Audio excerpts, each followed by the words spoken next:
Hi everyone, welcome to this rundown of sidvagn. It's a norns mod that lets you play a NB voice of your choice into a script. Currently you see barcode running because barcode's fun, and the grid is displaying sidvagn. I'm going to give you a rundown of how to set it up and all the functions that you find on the grid.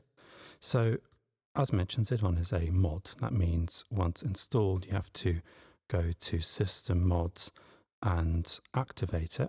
You turn the encoder clockwise, and then you need to restart norns. Once it's been activated, you can load a script of your choice. I've loaded barcode. And if you go over to the parameters and scroll all the way down, you'll find a little group called sidvagn. In there, you find all the settings. So currently you can't hear anything because there's no NB voice selected. So by default, it's set to none. First thing you need to do is to set your output.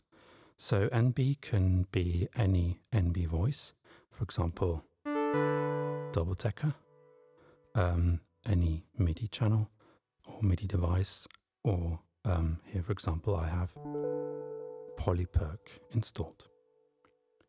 So what is sidvagn actually? It's a couple of things combined onto one canvas. It is a isometric keyboard. It is a interval player. You have an integrated sequencer and key repeat, as well as 8 pattern slots to record your patterns to. Now the nice thing about this mod is that it runs beside any script, even those that already use a grid. In order to do so, you have to have the grid that you're going to use with sidvagn set to port 2. So currently I have nothing set to port 1, but if you have a second grid, you could have your primary grid set to port 1 and the grid you want to use with sidvagn on port 2. So let's go through the features. I'm going to start with the isometric keyboard. So go down here. So can set the isometric keyboard to any of the scales that are found in the music util library, and you can set a root note. So currently it's set to D minor, and you can change that accordingly.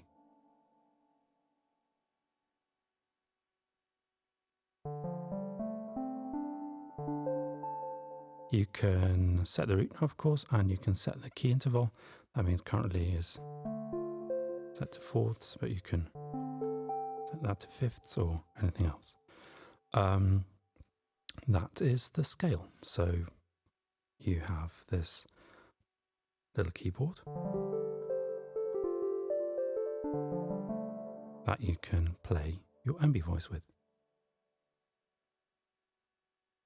Regarding timing, there are a few things that you can change here.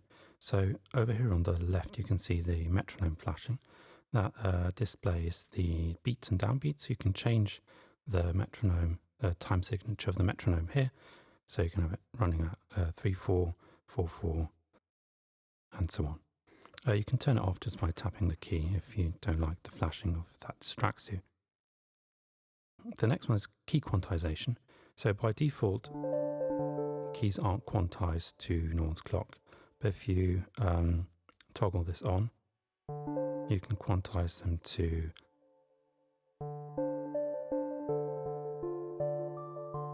any of these values here.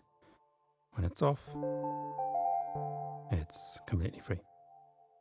The sequencer rate can be set either here or via grid. I'll show you later. And there's a little trig sequencer and here you can set the reset mode.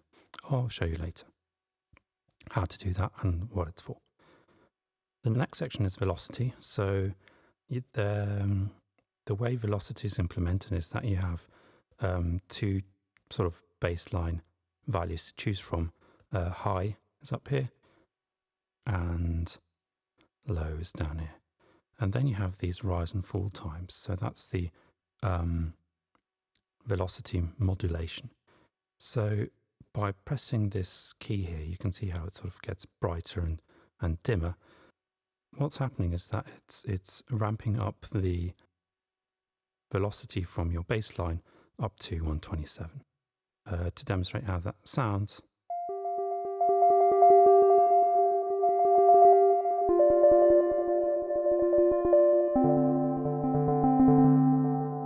and you can change the rise and fall times to taste. So longer rise times will just take longer to ramp up, shorter they just go immediately up. The envelope doesn't really trigger from the base value, so it doesn't always drop back to the minimum value. So if you let it go midway, it sort of stalls the last value, so you can have this ondulating effect. Key up here, that's modulation. So the idea is the way it works is the same as the velocity. However, this modulates the NB modulates parameter. So if the NB voice has that implemented, it will have an effect. If not, there will be no effect. And these are the parameters, so it's quite lightweight. There's not much to choose and change, but that's a good thing, right? The parameters are saved with presets. However, the patterns and other settings aren't. When you select your NB voice, right below the sidvagn group, you will find the group with your parameters of the according NB voice. So if I set it to double decker, you'll see I have double decker's parameters, and of course it plays double decker. Okay, so that's the keyboard. Well, there's another type of keyboard up here. That's the interval player.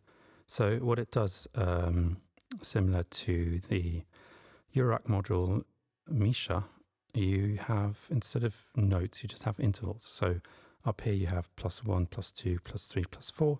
Over here you have -1, -2, -3, -4 intervals.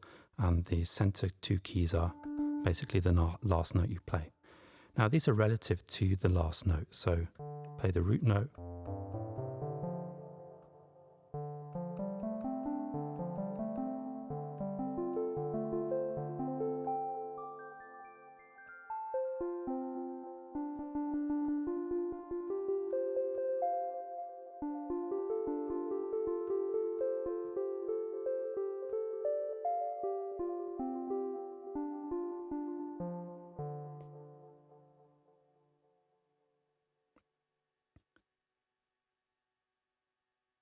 Over here, you have the octave switches. So the lower two keys are to set the octave of the isometric keyboard. So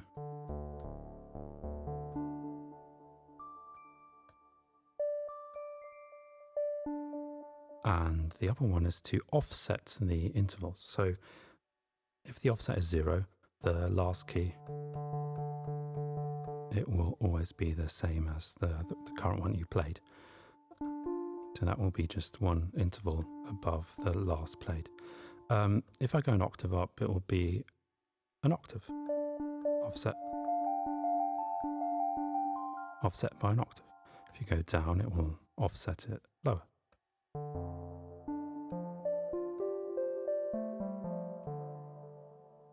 And so on and so forth.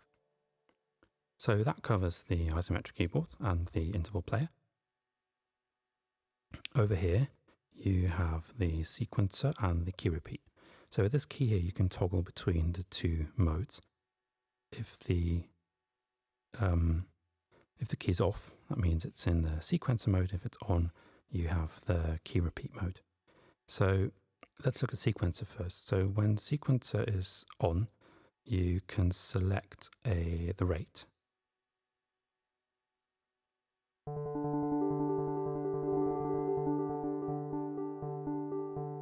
Just change the voice a bit so you can hear that better.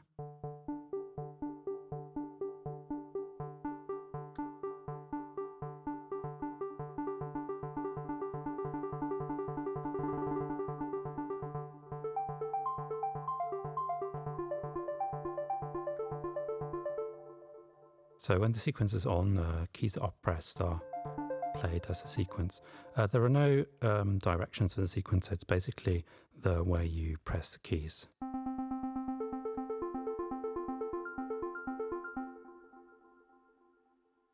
You can also collect notes or sort of type in your sequence by pressing and holding the collect key.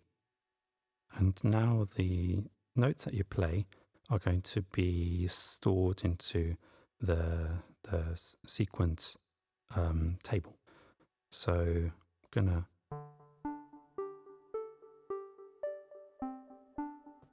now that's in there and it plays back. What you also can do is add rests. So you hold collect, and by tapping the key adjacent to collect, you add a rest.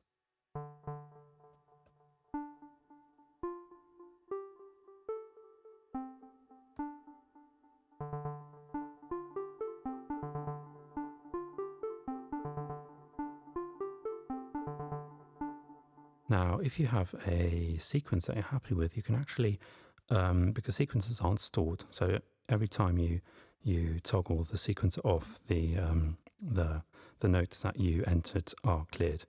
So if you want to store a sequence that you like, you can actually paste it directly to a pattern. So up here we have 8 pattern slots. Talk about those in depth a bit later, but just for now, let's add a sequence. So I'm going to collect some notes.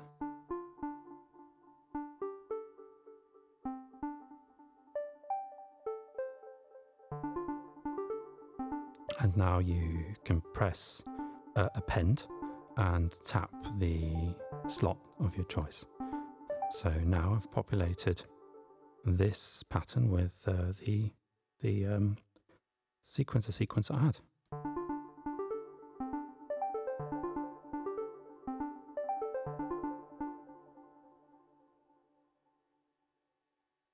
The last key down here, that's hold, so you can play something and press hold, and then you hold it.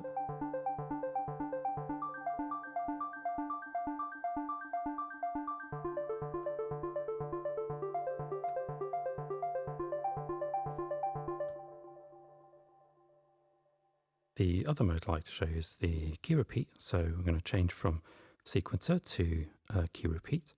Now, there are 4 keys, and depending which one you press or any combination thereof, you will get a different repeat rate. So by just pressing single keys, you have like a 4th, 8th, 16th, 32nd, and then when you start making combinations, you get dotted notes and triplets and some other weird things. I'll post a table of the combinations on GitHub so you know which combinations are which. You press and hold one, and now basically the notes that you press will repeat at the according rate.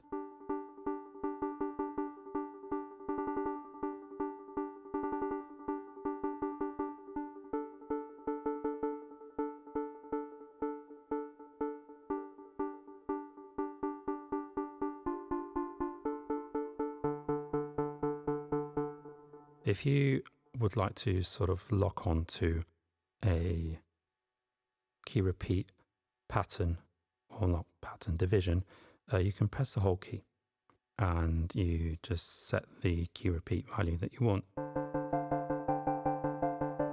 And you have both hands for playing.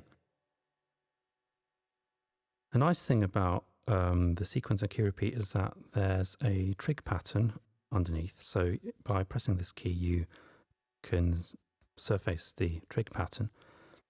Now, what happens here is that there's this playhead going along, and if the trig pattern is lit, that means the note will play when it reaches that step, and if it's not, it won't. So I'm just going to punch in a sequence, and you can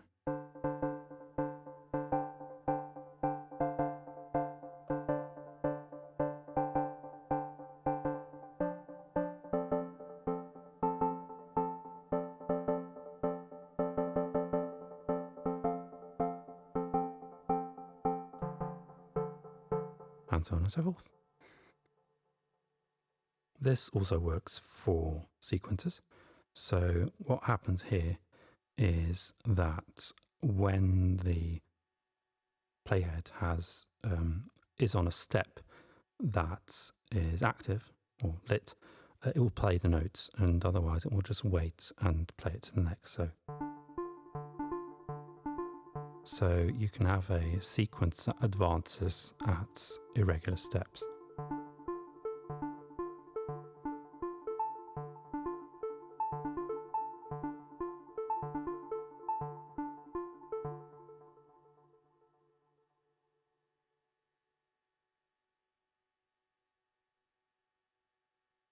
Okay, if we go over to the trig reset mode, I'll briefly explain what options we have here. So the trig reset mode refers to how the playhead is reset.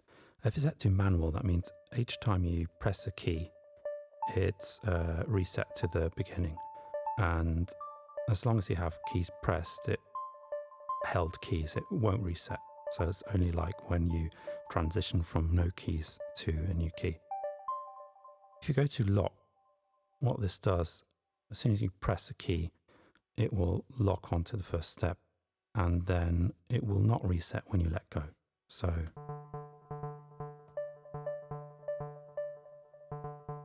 it's locked onto this pattern. I might add this only comes into effect when you launch it.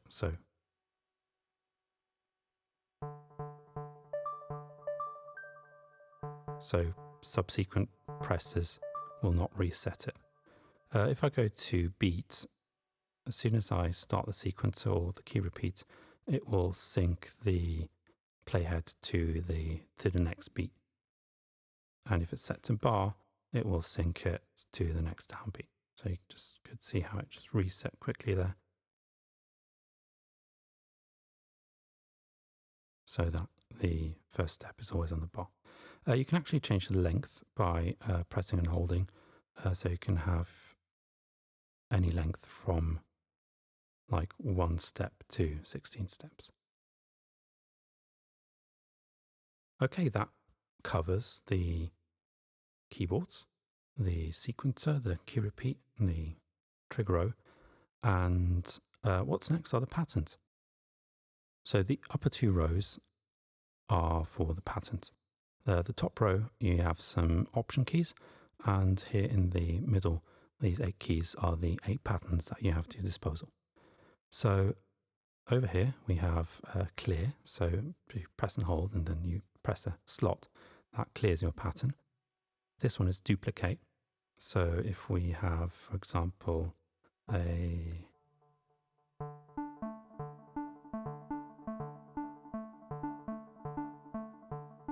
just going to add a sequence, and here we go. So by duplicating it, you make it longer and longer. You can see the playhead is the playhead position of the current pattern that is playing. You can focus which pattern by pressing this key and then selecting which pattern is currently focused. So what you can do, you can, like MLR style, you can loop.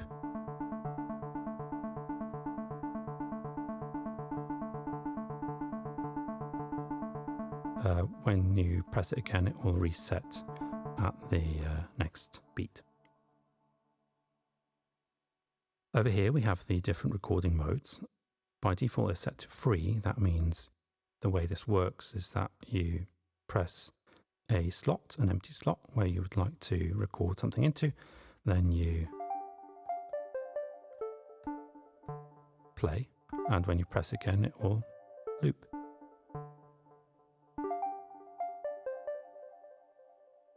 This one here is synced. That means it will wait until the next downbeat, and then it will record for the length of your current pattern slot. So I've got pattern 1 selected. We can select the length by pressing the pattern edit key over here. Now these two rows have a new function. The top row selects the number of beats, and the bottom row is a multiplier. So currently, if I set it to this, we would have like 1 beat multiplied by 4. It's going to be 4 beats. So at a time section of 4/4, that would be 1 bar.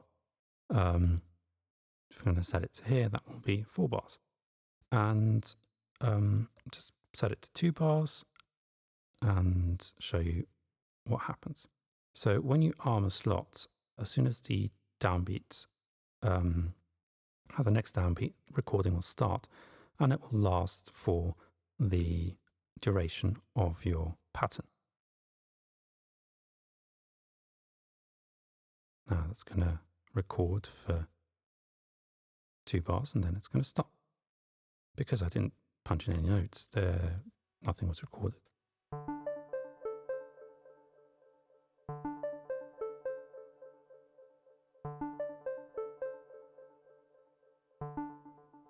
The last mode here, that's the onset. That means it's something in between the synced and the free.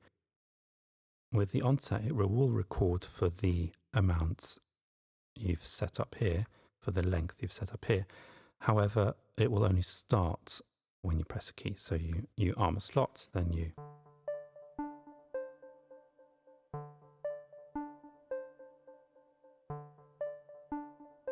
So the way I use these when I really want the first note to actually be at the beginning, to be the actual first note, I use the onset. When I have a rhythm or a pattern going on, I set it then to synced, and so I can move freely in between. So the notes don't necessarily have to be on the actual first step. That's about it. Enjoy, and if you have any questions, feel free to let me know. Goodbye, everyone.